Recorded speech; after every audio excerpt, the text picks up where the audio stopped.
अस्सलाम वालेकुम dear students, आज हम जो टॉपिक डिस्कस करने जा रहे हैं वो है vector product. If the product of two vectors is a vector quantity, अगर हम दो वेक्टर्स को मल्टीप्लाई करें उसका रिजल्ट एक वेक्टर क्वांटिटी है, इसे हम क्या कहते हैं? वेक्टर प्रोडक्ट कहते हैं।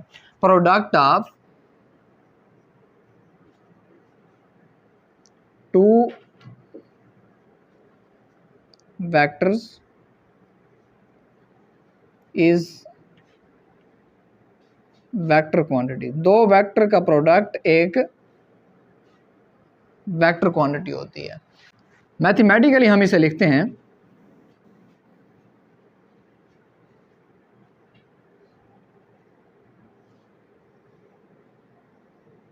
आपके पास क्या होता है?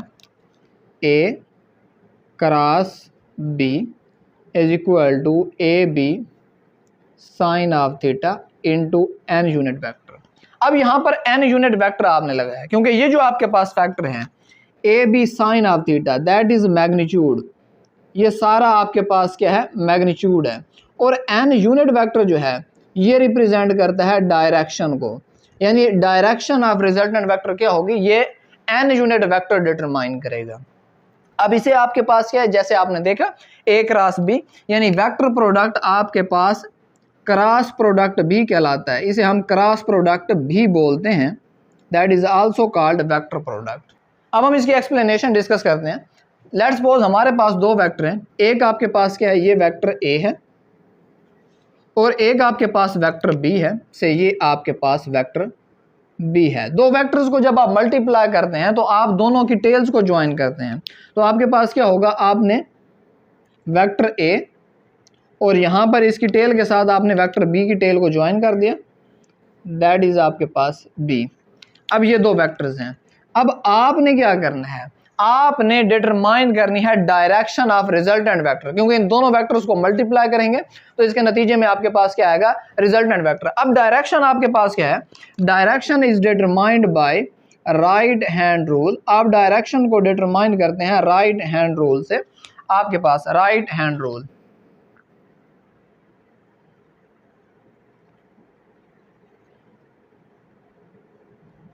अब राइट हैंड रूल आपको क्या कहता है? Right hand rule, rotate your curling fingers in the direction of rotation of angle theta. अपनी फिंगर्स, कर्लिंग फिंगर्स को रोटेट करें in the direction of angle theta, जिस डायरेक्शन में एंगल थीटा रोटेट करता है। और याद रखिएगा angle theta is always rotated from first vector to second vector. अगर आप A cross B find out कर रहे हैं तो ये ए से बी की तरफ इसकी रोटेशन होगी। If you are finding B cross A then it will rotate from B to A, तो एंगल ऑफ रोटेशन B से A की तरफ होगी। अगर आपके पास angle of rotation A to B है देन आप इसे किस तरह से रिप्रेजेंट कर सकते हैं? That is A to B, that is angle theta.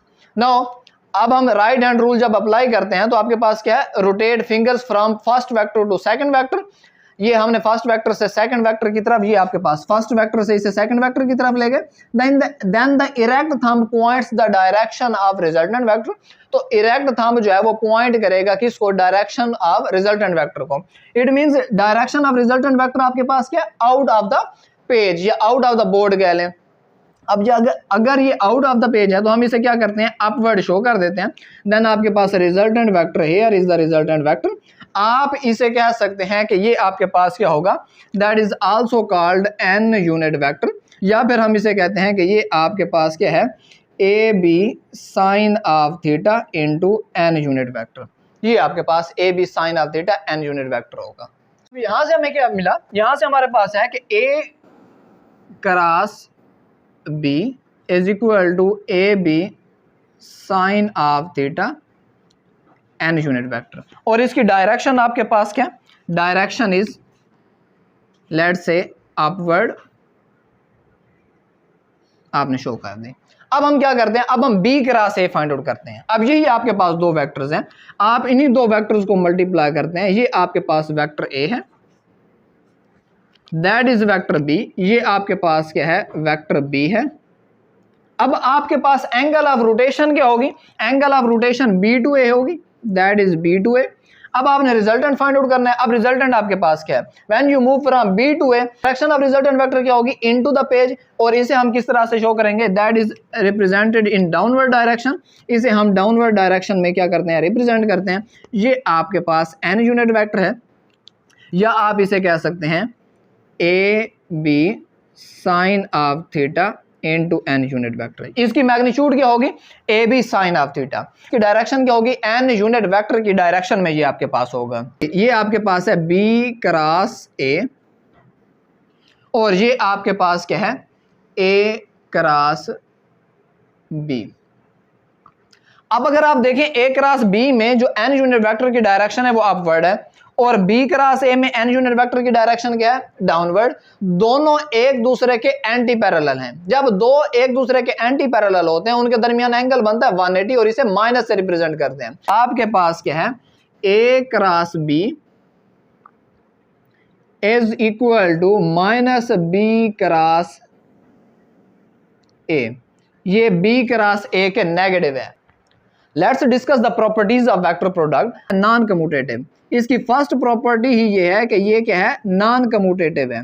It means आपके पास a cross b not equal to b cross a cross b cross a के इक्वल नहीं है, as you have learned that a cross b is equal to negative of b cross a। यानी दोनों की direction क्या थी, opposite थी, और डायरेक्शन की वजह से, क्योंकि आपके पास क्या है, ये वेक्टर प्रोडक्ट है। वेक्टर में अगर डायरेक्शन चेंज हो जाए तो दो क्वांटिटीज आपके पास उस वक्त, वेक्टर्स में दो क्वांटिटीज उस वक्त इक्वल होती हैं जब उनकी डायरेक्शन भी सेम हो, मैग्नीट्यूड भी सेम हो। यहां पर मैग्नीट्यूड तो सेम रहती है, लेकिन डायरेक्शन आपके पास क्या होती है, opposite. Magnitude same,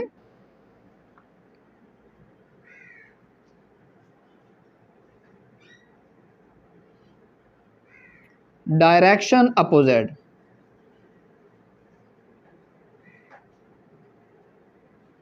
second property आपके पास क्या है, फॉर परपेंडिकुलर वेक्टर्स। अगर आपके पास दो वेक्टर्स परपेंडिकुलर हैं, if two vectors are perpendicular, let's suppose A vector is perpendicular to B vector, then आपके पास क्या है, theta is equal to 90 degree. अब थीटा यहां पर आपके पास क्या है, 90 डिग्री। फिर आपके पास क्या होगा, a cross b is equal to A B sine of 90 into n unit vector. आपके पास फाइनल रिजल्ट क्या होगा, a cross b is equal to A B n unit vector. इसका रिजल्ट आपके पास ये है, मैग्नीट्यूड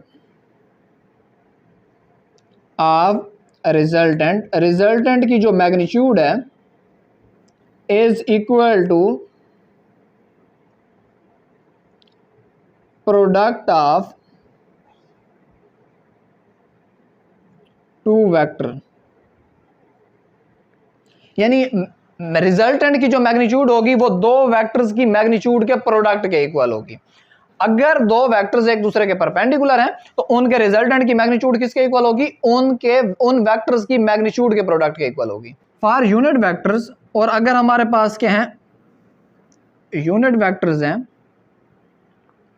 देन आपके पास क्या है, ये आपके पास लेट्स सपोज एक्स एक्सिस है,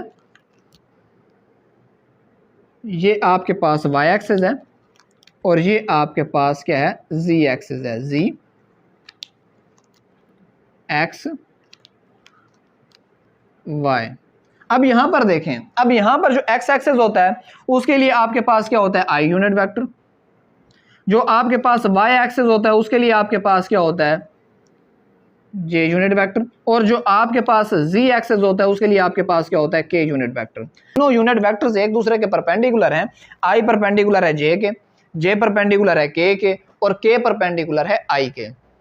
इट मींस इन दोनों की जो आपके पास मैग्नीट्यूड होगी, आप आई क्रॉस जे फाइंड आउट करें तो वो आपके पास किसके इक्वल होगी, 1 के। क्यों, आपके पास product of resultant vector is equal to product of their magnitude. इसकी भी मैग्नीट्यूड 1 है, इसकी भी 1 मल्टीप्लाई बाय 1 1। तो इट मींस आपके पास रिजल्टेंट वेक्टर की मैग्नीट्यूड तो 1 होगी, डायरेक्शन क्या होगी? अब डायरेक्शन आप फाइंड आउट करना चाहते हैं तो keep it in mind when you are performing cross product, जब आप क्रॉस प्रोडक्ट में होते हैं तो उस वक्त आपके पास क्या होता है? If two vectors are perpendicular then the resultant vector is in such a direction that it is perpendicular to both of the vectors. अगर दो वेक्टर्स एक दूसरे के परपेंडिकुलर हैं तो उनका जो रिजल्टेंट वेक्टर होगा वो इन दोनों के परपेंडिकुलर होगा। लाइकवाइज अगर आपके पास ये आई यूनिट वेक्टर है, इसका क्रॉस प्रोडक्ट लिया जाए जे यूनिट वेक्टर के साथ, ये मैं लिखता हूं I cross J, I unit vector J unit vector. अब इसका क्रॉस प्रोडक्ट क्या होगा? वो इस डायरेक्शन में होगा कि वो इन दोनों के परपेंडिकुलर हो, तो वो आपके पास क्या हो जाएगा? के यूनिट वेक्टर। यानी आई क्रॉस जे आपके पास क्या बनेगा? के, क्योंकि आई के परपेंडिकुलर है के और जे के भी परपेंडिकुलर है। सिमिलरली अगर मैं जे क्रॉस के लेता हूं, ये आपके पास क्या है? J unit vector cross K unit vector that is perpendicular to both of J and K. तो इनका जो रिजल्टेंट होगा वो इन दोनों के परपेंडिकुलर होगा। इन दोनों का परपेंडिकुलर आपके पास क्या है? I unit vector. And now अगर आप क्या करें? के क्रॉस आई लें, K unit vector into I unit vector that will be equal to J unit vector. हम हमेशा एंटी क्लॉकवाइज डायरेक्शन में रोटेट करते हैं, तो आपके पास क्या है? ये आई यूनिट वेक्टर,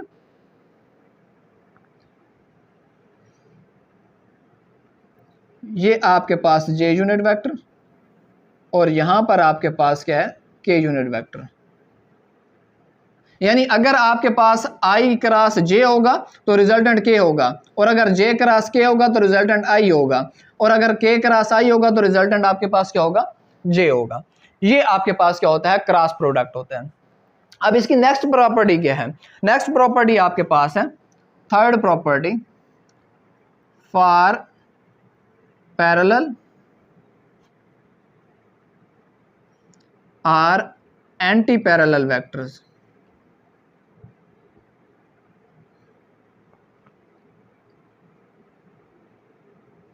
क्रॉस प्रोडक्ट के लिए आपके पास फार्मूला है A cross B is equal to A B sine of theta n unit vector.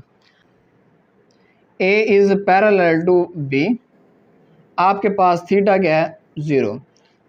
If अगर A is anti parallel to B, अगर ए बी के क्या है? एंटी पैरेलल है, तो फिर आपके पास क्या है? Theta is 180 degree. In both of the cases, either angle theta is 0 or angle theta is 180 degree. The value of sin theta will be 0. Sin theta की वैल्यू आपके पास क्या होगी? 0. Hence, आपके पास A cross B will be null vector. ये आपके पास क्या होगा? null vector. आपके पास रिजल्ट क्या बना? रिजल्ट आपके पास ये है कि मैग्नीट्यूड 0,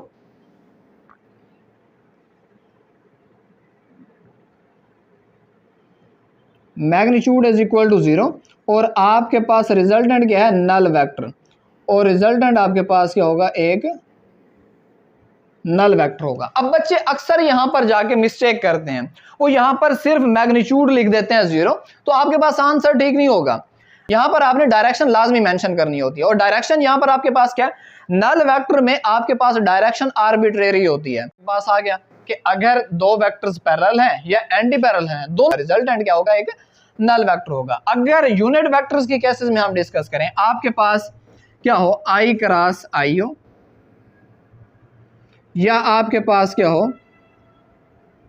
जे क्रॉस जे हो, या आपके पास क्या हो? के क्रॉस के हो, that will be equal to a null vector. ये आपके पास क्या होगा? Null vector. इनकी मैग्नीट्यूड आपके पास क्या होगी? 0। मैग्नीट्यूड 0 होगी, और आपके पास रिजल्टेंट वेक्टर क्या होगा? एक नल वेक्टर होगा।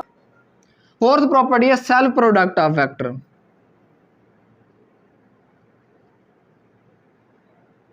ए का क्रॉस प्रोडक्ट लें ए के साथ, तो आपके पास क्या होगा? That will be equal to a null vector. ये भी एक क्या होगा? नल वेक्टर होगा, as A is parallel to A. क्योंकि दोनों ए वेक्टर्स हैं तो ये हमेशा एक दूसरे के पैरेलल कंसीडर किए जाते हैं। रिजल्टेंट आपके पास क्या होता है? नल वेक्टर होता है। अब उसके बाद अगली प्रॉपर्टी है, अब हमने क्या करना है? क्रॉस प्रोडक्ट फाइंड आउट करना है in term of rectangular components. हमारे पास क्या है? एक वेक्टर ए है, इसके रेक्टेंगुलर कंपोनेंट्स की फॉर्म में वेक्टर ए दिया हुआ है, A x I unit vector plus A y J unit vector plus A z K unit vector. Similarly आपके पास एक दूसरा वेक्टर है, से आपके पास बी वेक्टर है, that is equal to B x I unit plus B y J unit vector plus B z K unit vector. आपके पास ए क्रॉस बी किसके इक्वल होगा, दोनों वेक्टर्स को लिखें। पहले आप लिखते हैं A vector A x I unit vector plus A y J unit vector plus A z K unit vector, और फिर आपने क्रॉस प्रोडक्ट लगा दिया, क्रॉस प्रोडक्ट। देन आप बी वेक्टर लिखते हैं, बी वेक्टर आपके पास क्या है, B x I unit vector B y J unit vector plus B z K unit vector. इसका इंतहाई सिंपल मेथड है। अब सिंपल मेथड आपके पास क्या है, आप लिखते हैं A cross B that will be equal to, आप सबसे पहले क्या है, यहां पर एक्स कंपोनेंट है आई और जे आपके पास, आप इसके फर्स्ट कंपोनेंट यहां पर आप क्या लिखते हैं, आप यहां पर लिखते हैं A x B y minus B x A y into K unit vector. आपने ए का एक्स कंपोनेंट, बी का वाई, फिर बी का एक्स और ए का वाई कंपोनेंट लिया। अब मैंने आपको क्या कहा था कि अगर आपके पास एक्स और वाई कंपोनेंट्स के दरमियान क्या होगा, क्रॉस प्रोडक्ट होगा, तो इनका रिजल्टेंट कहां पर होगा, के यूनिट वेक्टर के अलॉन्ग, यानी जी एक्सेस के अलॉन्ग होगा। सिमिलरली आपके पास क्या होगा, आपने ये एक्स और वाई आ गया, अब वाई एंड जे लें, यानी कि आपके पास ए वाई बी जी माइनस बी वाई ए जी। अब देखें यहां पर y और z कंपोनेंट्स हैं, यानी आपके पास y और z है, तो ये कहां पर होंगे, x कंपोनेंट के अलॉन्ग। x के लिए आपके पास यूनिट वेक्टर क्या होता है, i यूनिट वेक्टर। अब ये आपके पास क्या है, y z, अब z हो गया तो फिर आपके पास क्या होगा, z इंटू एक्स, तो आपके पास क्या हो जाएगा, a z b x minus b z A x, और z और x कंपोनेंट है तो ये y एक्सिस के अलॉन्ग होंगे, और y एक्सिस के लिए आप क्या करते हैं, j unit vector. That is the simple method कि आपने क्या करना है, x एंड y कंपोनेंट ले, ax by minus bx and ay, इसे आपने किसके साथ मल्टीप्लाई करना है, k यूनिट वेक्टर के साथ। x और y कंपोनेंट्स को आपने किसके साथ मल्टीप्लाई करना है, z कंपोनेंट के साथ, और आपने क्या करना है, y और z कंपोनेंट को किसके साथ मल्टीप्लाई करना है, i यूनिट वेक्टर के साथ, और आपने z और x कंपोनेंट को किसके साथ मल्टीप्लाई करना है, j यूनिट वेक्टर के साथ। अब अगली चीज आपके पास सिक्स्थ आपके पास प्रॉपर्टी है, यूजिंग डिटर्मिनेंट मेथड।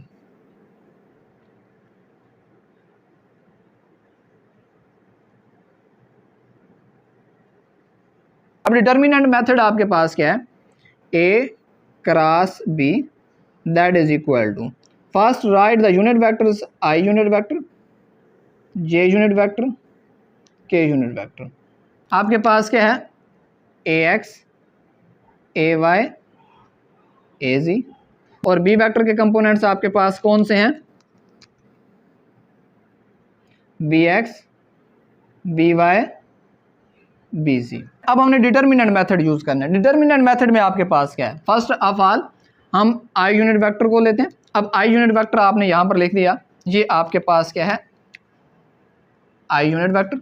अब ये वाली साइड्स आपके पास क्या हो गई, कैंसिल हो गई। First multiply diagonal entries, diagonal entries आपके पास क्या है, a y b z, then minus negative sign use करें, मल्टीप्लाई 9 डायगोनल एंट्रीज, और नॉन डायगोनल एंट्रीज आपके पास क्या होती हैं, b y a z। अब सिमिलरली आपने फिर क्या करना है, कैप्चर करना है j यूनिट वेक्टर को। ये आपने j यूनिट वेक्टर को लिया, तो j यूनिट वेक्टर को लेने के लिए आपके पास ये एंट्रीज कैंसिल हो जाएंगी, और ये आपके पास यहाँ पर ये माइनस का साइन, ये आपके पास j unit vector. j unit vector में first multiply diagonal means ax bz minus bx az। Later आपने किसको कैप्चर करना है, आपने k यूनिट वेक्टर को कैप्चर करना है। k को कैप्चर करेंगे तो यहाँ पर ये आपके पास क्या हो जाएंगी, कैंसल आउट। अब यहाँ पर आपने फिर डायगोनल को मल्टीप्लाई करना है, तो ये आपके पास क्या है, प्लस k यूनिट वेक्टर, और यहाँ पर डायगोनल एंट्रीज आपके पास क्या है, ax by minus B x A Y. तो इसके रिजल्ट्स भी सेम आते हैं जैसे आपने किसके फाइंड आउट किए थे, जैसे आपने आई जे के क्रॉस मल्टीप्लीकेशन से फाइंड आउट किए थे।